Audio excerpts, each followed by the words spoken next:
At the start, communication was terrible. Basically, training programs for Deaf Dragons, it doesn't differ from any other teams. Like, we are just equally competitive and equally taxing and tedious and everything that everything that the dragon boat sport requires.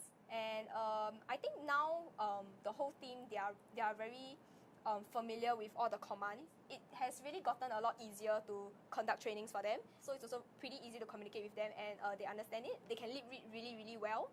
So even when I'm signing, whatever we need to do in the training programs, you also have to enunciate your words really properly so that they can lip read you and they understand.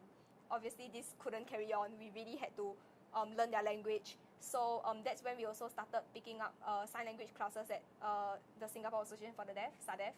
Yeah, I think really the first step is stop calling them disabled.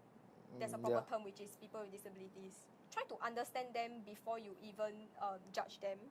Don't just buy into society's mindset. PWDs, people with disabilities, are everywhere. Yes. Studying in schools, taking public Workplace, transports, everywhere. This part of neglected society, they might need some assistance. Say for a blind, you can actually guide them to the bus stop and wait for a bus with them, because they definitely don't know which bus is theirs. Exactly. Yeah, and when you look at people with disabilities, they're actually part of us as well. They are part of our society. They just have some disabilities. They really didn't choose to have this. This Deaf Dragon Singapore may just be a very small team. I'm sure the message that is spread through and brought across is not just about deaf people alone, but also about PWDs in general.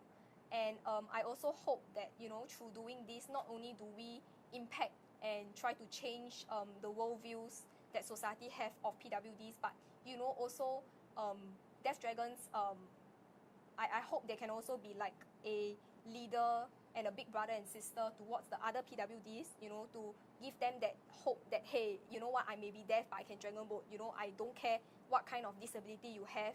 I don't care how much the world looks down on you, how much, people discriminate you. If you would just stand up and, if somebody can give you that opportunity, that platform to shine, you will be able to do it.